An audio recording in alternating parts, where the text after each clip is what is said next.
নাহমাদুহু ওয়া নুসাল্লি আলা রাসূলিহিল কারীম আম্মা বা'দ ফাআউযু বিল্লাহি মিনাশ শাইতানির রাজীম বিসমিল্লাহির রাহমানির রাহিম কুল্লু নাফসিন যায়িকাতুল মাউত ওয়া ক্বালা নবী সাল্লাল্লাহু আলাইহি ওয়াসাল্লাম আল মাউতু তুহফাতুল মুমিন ওয়া ক্বালা নবী সাল্লাল্লাহু আলাইহি ওয়াসাল্লাম আল মাউতু ওয়াজিদুল্লাহু ওয়া নাসিহাতু ফিদ দীনিল কদিমি আলা শাহর আহমদুল্লাহ আলা দিন।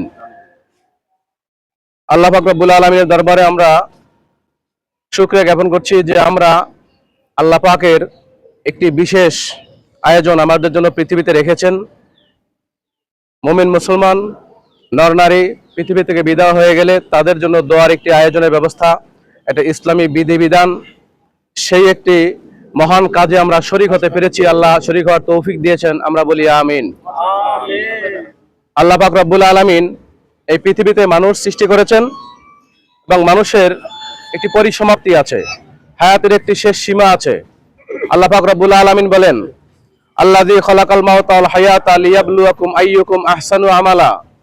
আল্লাহ বলেছেন, আমি তোমাদেরকে জন্মের মাধ্যমে হায়াত দিয়ে মৃত্যুর মাধ্যমে হায়াতকে পরিসমাপ্তি করে আমার কাছে আমি নিয়ে আসব। অতএব আমি তোমাদের জন্য জন্ম এবং মৃত্যু নির্ধারণ করেছি এই কারণে যে তোমাদের এই জন্ম এবং মৃত্যুর মধ্যবর্তী সময়টায় তোমরা কতটুকু ভালো আমলে আগ্রহী, আমি এটা পরীক্ষা করার জন্য, যাচাই করার জন্য তোমাদেরকে আমি হায়াত দিয়েছি। অতএব আমাদের যে হায়াতটা আছে এটা আমাদের নিজের ইচ্ছা মতো আমরা চালাতে পারবো না, আল্লাহর বিধান মতো চালাতে হবে।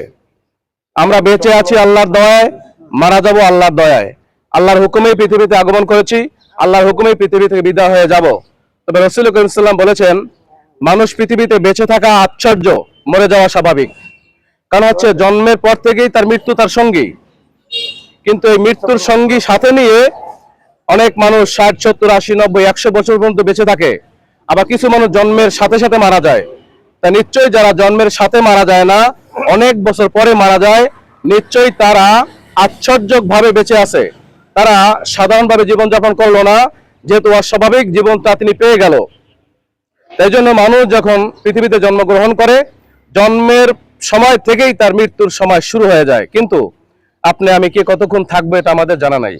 মানুষ কতদিন বাঁচবে মানুষ জানে না, মানুষ কোথায় মারা যাবে মানুষ জানে না, মানুষ কোন জায়গায় মৃত্যুবরণ করবে এটা মানুষ জানে না। এই জন্য আল্লাহ পাক রব্বুল আলামিন বলেছেন, তোমাদের জন্মের পরে আমি তোমাদেরকে পৃথিবীতে বিচরণের সুযোগ দিয়েছি, তোমাদেরকে আমি চিন্তা শক্তি, বিবেক, বিবেচনা দান করেছি। আমি ইচ্ছা করে তোমাকে জাপাইয়া পিটাইয়া হেদায়েতের পথে নেব না, তোমাকে আমি হেদায়েতের পথ দেখায় দিয়েছি, পদ্ধতি আমি বলে দিয়েছি। তোমরা ইচ্ছা করলে তোমরা ভালো পথে আসতে পারো, তোমাদেরকে কেউ বাধা দিবে না। ইচ্ছা করলে অন্যায় অপরাধ করতে পারো, কেউ নিষেধ করবে না। তবে ফালহামাহা ফুজুরাহা ওয়া তাকওয়াহা, তোমার মৃত্যু পর্যন্ত এই স্বাধীনতা আমি দিয়েছি, তুমি ভালো করবা না মন্দ করবা সেটা তোমার ব্যাপার। তবে যেই বান্দা আমার কাছে রহমত কামনা করবে আমি তাকে রহমত দেব, যেই বান্দা আমার কাছে আসতে চায় আমি তাকে আমার কাছে নেব, যেই বান্দা আমার কাছে কিছু চাইবে আমি তাকে দিব, আমি দেওয়ার জন্য প্রস্তুত আছি। অতএব তোমরা আমার কাছে চাইবে, যদি তোমরা আমার কাছে না চাও আমি আল্লাহ গোসা করি, রাগ করি। এজন্য আমাদেরকে আল্লাহর কাছে চাইতে হবে। কি চাওয়া? রব্বানা আতিনা ফিদ দুনিয়া হাসানাতাও ওয়া ফিল আখিরাতি হাসানাতাও ওয়া কিনা আযাবান নার। আল্লাহ শিখিয়ে দিয়েছেন কি চাইবা, তোমরা দুনিয়ার কল্যাণ চাও, পরকালীন মুক্তি চাও, এই দুটোর মধ্যেই তোমার জীবনের সফলতা। অতএব দুনিয়ার কল্যাণ বলতে দুনিয়ার যত নেক আমল আছে, ভালো আমল আছে, ভালো কাজ আছে, ভালো জীবনযাপন আছে, এই সবগুলিকে এক কথায় হাসানা বলা হয়েছে।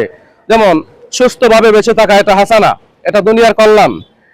এরপরে ব্যবসা বাণিজ্যের মধ্যে বরকত হওয়া, ভালো চলাফেরা করা, সন্তান সন্ততি পাওয়া, স্ত্রী সন্তান সন্ততি নিয়ে ভালো থাকা, আরামায়েশে চলা, জীবন যাপন করা, সুস্থভাবে হাঁটাচলা করা এবং দুনিয়ার যত কল্যাণ আছে, এই সকল কল্যাণকে আল্লাহ এক কথায় হাসানা বলেছেন।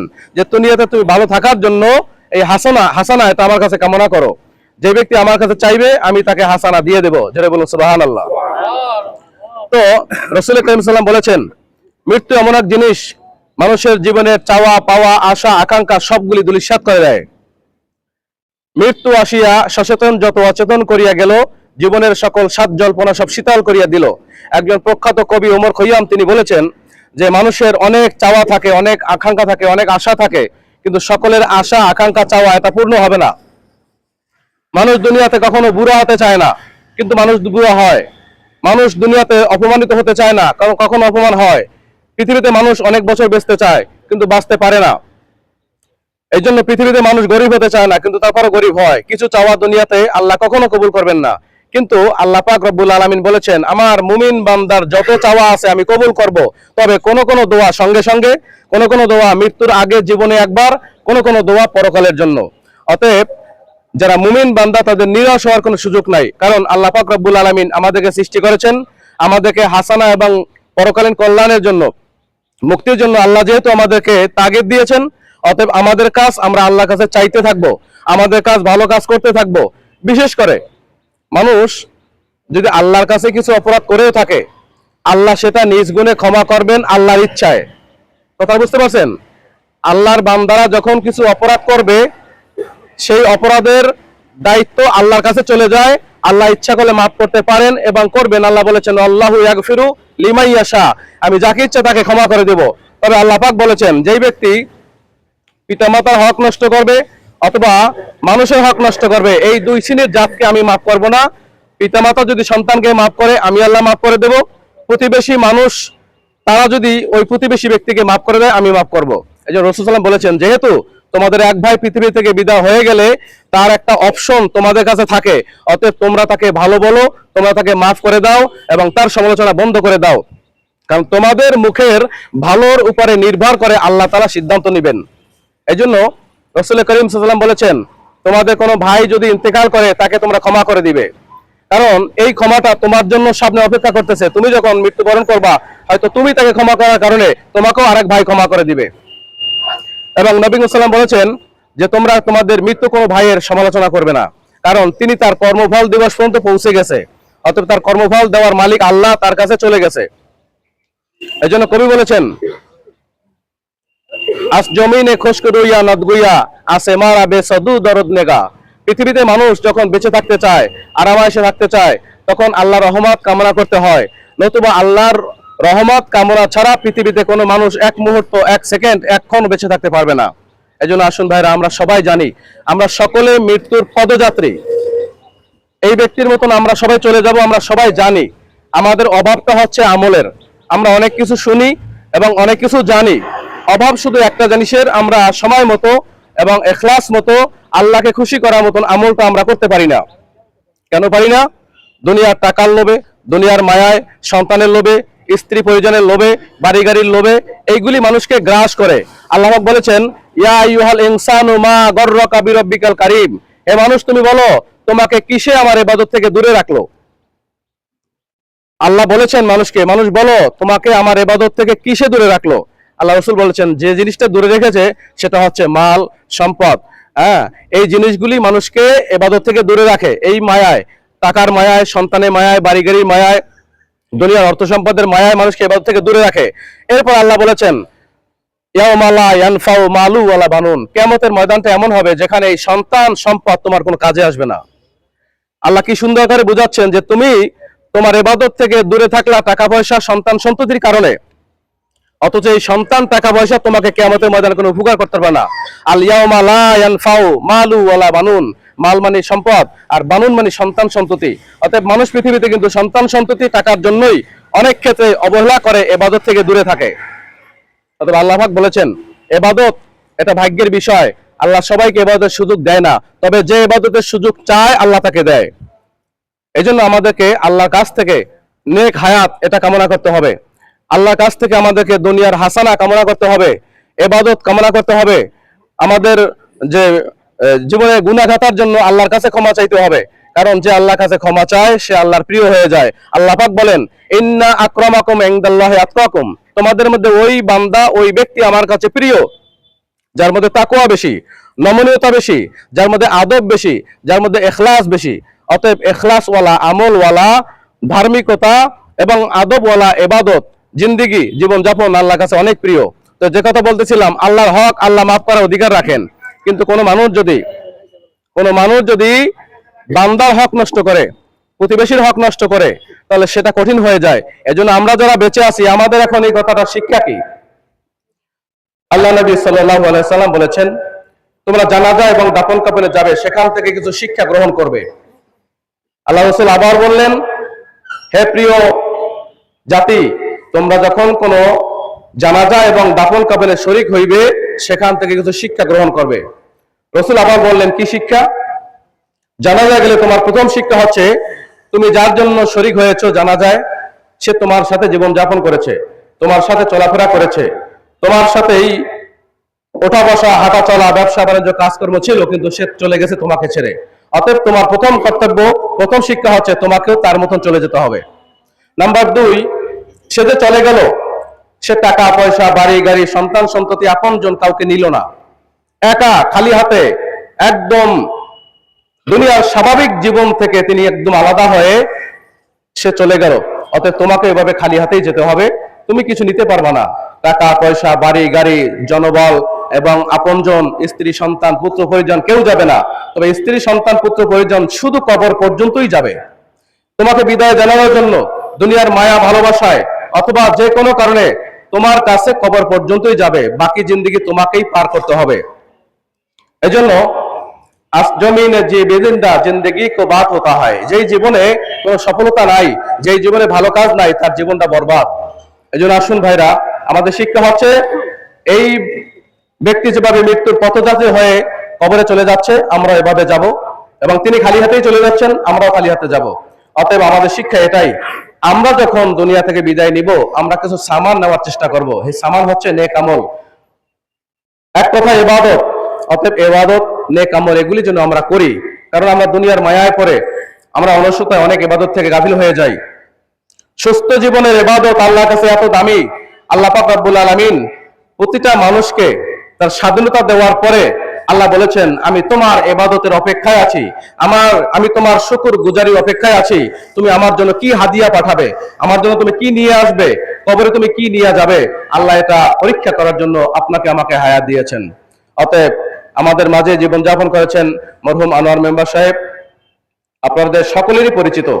জীবনযাপনের ক্ষেত্রে চলাফেরায় একটা জীবনের অনেক কাল তিনি পার করেছেন, আপনাদের সাথে জীবনযাপনে অনেক সময় হয়েছে।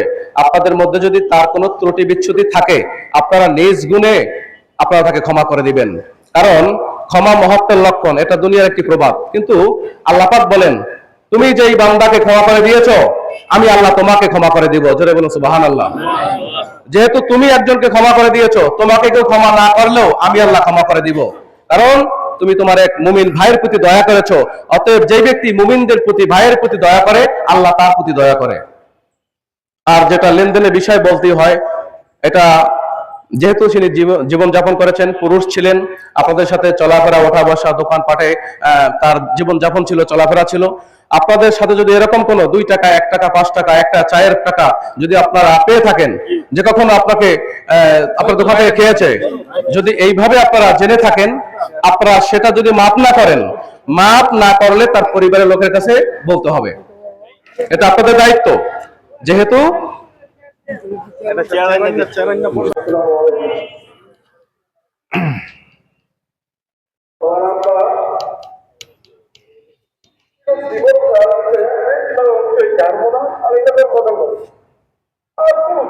আমি একটা বাড়ি করতে আমি এই মানুষকে আমার চাইছি আমার কাছে চলছে, আপনার মহব্বত করবো, ঠিক আছে, সবাই বলতে যদি আপনার কারো কোনো প্রশ্ন দিয়ে থাকে, তবে আল্লাহ আপনার সহজ আছে। আর কোনো পারবে না থাকলে আমি কি করবো, আপনি বললেন পরিচিত করবো, চেষ্টা করবো, তদুপরি আপনার সবাই সমস্যা। আনোয়ার হোসেন ভাই, যাকে আনোয়ার হোসেন মেম্বার নামে চিনি, হাসান, মাসুম এবং মহসিনের পিতা, আমাদের সবার শ্রদ্ধেয় মানুষ, ইন্তেকাল করছেন ও নামাজে জানাজা আমরা অংশগ্রহণ করার জন্য আসছি। আসলে এই জায়গায় দাঁড়িয়ে আমরা দেখলাম যে অ্যাকচুয়ালি একটা পরিবারই আমরা, আমাদের মাঝে মুরব্বী হিসাবে এই খালেক ভাই, মমিনুদ্দিন ভাই, শাহাবুদ্দিন ভাই, আলউদ্দিন ভাই আসলে মুরব্বী। আমার আব্বা তো জীবিত আছেন, আলহামদুলিল্লাহ, দোয়া করবেন। আপনারা যারা আছেন আমার আত্মীয় স্বজন অথবা আমরা যারা চিনি জানি, এই যে মারা গেলে জানাজার মধ্যে আসি, এর আগে না একটু যারা মুরব্বী হিসাবে ঘরে বসা, চলতে পারে না, একটু 5 মিনিট করে যদি সময় দিই, অনেকটা জিনিস ওনাদের জন্য ভালো হয়ে যায়। আসলে পৃথিবীটা ছোট, নিয়মতান্ত্রিক ভাবে মানুষ তো হুজুর বলছে যে কেউ জন্মলগ্নে মারা যায়, আবার কেউ দীর্ঘ 80, 85, 100 পর্যন্ত বয়স পর্যন্ত বাঁচে। তো যাই হোক, আমরা একটু নিজেরা পরিবর্তন হই, যে আমরা একটু বয়স্কদের সময় দিব, বয়স্কদের মূল্যায়ন করি। যা আনসর ভাইয়ের জানাজায় যারা অংশগ্রহণ করতেছে আসছেন অনেকে আত্মীয় স্বজন, এবং চলায় ফেরায় আচরণ ওনার সাথে অনেকে মিশছেন।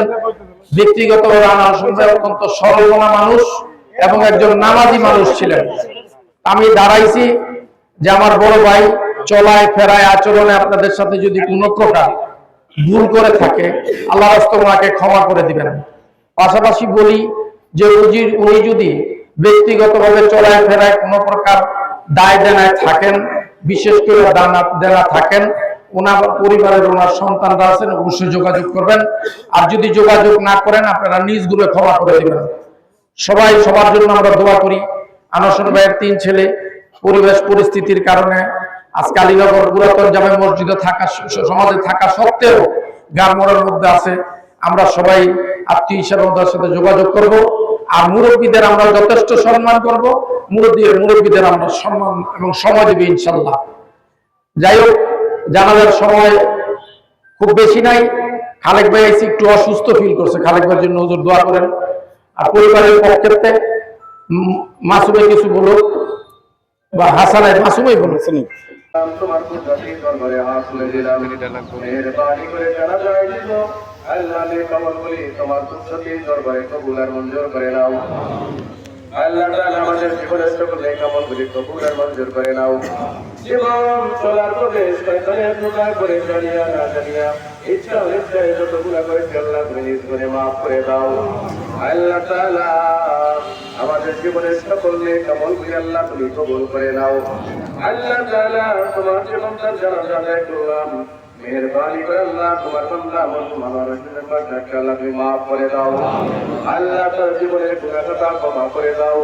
আল্লাহ তার জানা ওয়াজনা ওয়াল মাগফিরাত তুমি মাফ করে দাও।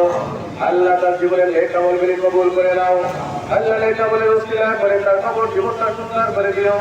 ওর লাখের পথে জবাব সহজ করে দিও। কবরে মাঝে আল্লাহ জান্নাতের ফরাজ বানায় দিও। কবরটাকে আল্লাহ তুমি প্রশস্ত করে দিও। কবর হতে নবী রওজা পর্যন্ত আল্লাহ ইসলাম যোগ তৈরি করে দিও। আল্লাহ তোমার বান্দার সেই আমলটা পছন্দ হয়েছে, সেই আমলটা তোমার কাছে ভালো লেগেছে, আল্লাহ সেই আমলের উসিলা করে তার জীবনের গুনাহ মাফ করে দাও। আল্লাহ সেই ভালো আমলটাকে উসিলা করে আল্লাহ তাকে জান্নাতের মেহমান হিসেবে কবুল করে নাও। আল্লাহ তাআলা তার রেখে যাওয়া স্ত্রী সন্তান সন্ততি দায়াতিন, বিশেষ করে তার মা বেঁচে আছেন, আল্লাহ তার মাকে হায়াতে তৈয়বা দান করে দাও, নেক হায়াতে সুস্থ জীবন দান করে দিও। মা গুলো সন্তানের জন্য দোয়া করতে পারে, আল্লাহ কবুল করে নিও। আল্লাহ এই মরহুমের পুরো পরিবারকে আল্লাহ ধৈর্য ধারণ করার তৌফিক দান করে দিও। আল্লাহ তার সন্তানরা যারা আছেন, আল্লাহ হাসান সাহেব মাধ্যমে জামাত তাদের কামাই রুজির মধ্যে বরকত দিয়ে দিও, বিপদ আপদ থেকে হেফাজত দিয়ে দিও, ঘরের মধ্যে বরকত দিয়ে দিও। আল্লাহ এই বাবার জন্য তারা যেন সর্বদা দোয়া করতে পারে, আল্লাহ কবুল করে নিও। আল্লাহ সর্বশেষ আমরা যারা জানাজায় শরীক হইলাম, আমাদের সকলের গুনাহ খাতা মাফ করে দাও, আমাদের মনে দোয়া করি কবুল করে দাও, আমাদেরকে নেক হায়াত সুস্থ জীবন দান করে দাও। আল্লাহ মাঝে মাঝে আব্দুল কালেকটা অসুস্থ হয়েছিল, আল্লাহ তাকে তুমি সুস্থ করে দাও, সেফায়ে আজলা দাইমা তুলিয়া নসিব করে দাও।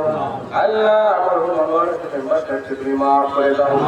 আল্লাহ তার জন্য যে দোয়াগুলি করলাম নূরুল উসিলা আল্লাহ তোমার কষ্ট কবুল করে নাও। সুবহান রাব্বিকা রাব্বিল ইজ্জাতি আম্মা ইয়াসিফুন ওয়া সালামুন আলাল মুরসালিন والحمد لله رب العالمين. كلمة لا إله إلا الله محمد رسول الله. متقدمين علماء متأخرين إمام أستاذ سلف الصالحين بزرگان دین پیر ولی شهداء صدیقین صالحین মুমিনিন মুমিনাত মুসলিমিন মুসলিমাত তাবাকে সওয়াব পৌঁছে দাও। আল্লাহ বাংলাদেশ আনাচে কানাচে তোমার প্রিয় বান্দারা আউলিয়া উলিয়া শুয়ে আছেন, সকল আত্মাকে সওয়াব পৌঁছে দাও। আল্লাহ তাআলা আমাদের আপনজন আত্মীয় স্বজন বংশধর মুরব্বি যারা কবরবাস সকল আত্মাকে সওয়াব পৌঁছে দাও। আল্লাহ খাস করে আলীনগর খারমোড়া ভদ্রগঞ্জ চুনাগুড়া মোহনপুর সহ এই অঞ্চলে যত গোরস্থান আছে সকল গোরস্থানে মাইয়ের ব্রাহ্মণ নামে সওয়াব পৌঁছে দাও। আল্লাহ তাআলা খাস করে খারমোড়া গোরস্থানের মধ্যে যত শাহিদ মাইয়েত আছেন আল্লাহ সকলকে তুমি ক্ষমা করে দাও, আল্লাহ সবাইকে তুমি মাফ করে দাও, সকলের কবরগুলো আল্লাহ তুমি জান্নাতের বাগান বানিয়ে দাও। আল্লাহ তাআলা খাস করে যাকে দাফন করে তোমার দুয়ারে হাত তুলে দিলাম, আল্লাহ মরহুমকে তুমি মাফ করে দাও, আল্লাহ মরহুম আনোয়ার মিশন মেম্বার সাহেবকে তুমি ক্ষমা করে দাও, আল্লাহ তাআলা তার জীবনের নেক আমলগুলি কবুল আর মঞ্জুর করে নাও। আল্লাহ তাআলা মেহেরবানি করে আল্লাহ একটু পরেই তার কবরে মুনকার নাকির আসবেন, আল্লাহ মুনকার নাকিরের প্রশ্নের জবাবগুলি তোমার বান্দার জন্য সহজ করে দিও। আল্লাহ প্রশ্নের উত্তরগুলি দেওয়ার তৌফিক দান করে দিও। আল্লাহ তোমার বান্দার প্রতি তুমি খাস রহমত দান করে দিও। আল্লাহ এই কবরখানাকে প্রশস্ত করে দিও, কবরের মধ্যে আল্লাহ জান্নাতের নাজ ও নিয়ামত দান করে দিও। আল্লাহ কবরের মধ্যে জান্নাতের ফরাশ বিছা দিও, জান্নাতি নূর পয়দা করে দিও। আল্লাহ কিয়ামত পর্যন্ত কবরখানা রাউদাতুম মিন রিয়াদিল জান্নাহ বানায় দিও। আল্লাহ তাআলা খাস করে এই কবরকে আল্লাহ তোমার প্রিয় বান্দার কবর হিসেবে কবুল করে নাও। আল্লাহ তোমার বান্দার নেক আমলটার উসিলা করে, ভালো আমলকে উসিলা করে কবরটা তুমি জান্নাতের বাগান বানিয়ে দাও। মেহেরবানি করে আল্লাহ তাআলা তোমার বান্দার জন্য যে দোয়াগুলি করলাম নূর নবীর উসিলায় তুমি কবুল আর মঞ্জুর করে নাও। সুবহান রাব্বিকা রাব্বিল ইজ্জাতি আম্মা ইয়াসিফুন ওয়া সালামুন আলাল মুরসালিন আলহামদুলিল্লাহি রাব্বিল আলামিন। কালিমায়ে তাইয়্যিবা লা ইলাহা ইল্লাল্লাহু মুহাম্মাদুর রাসূলুল্লাহ।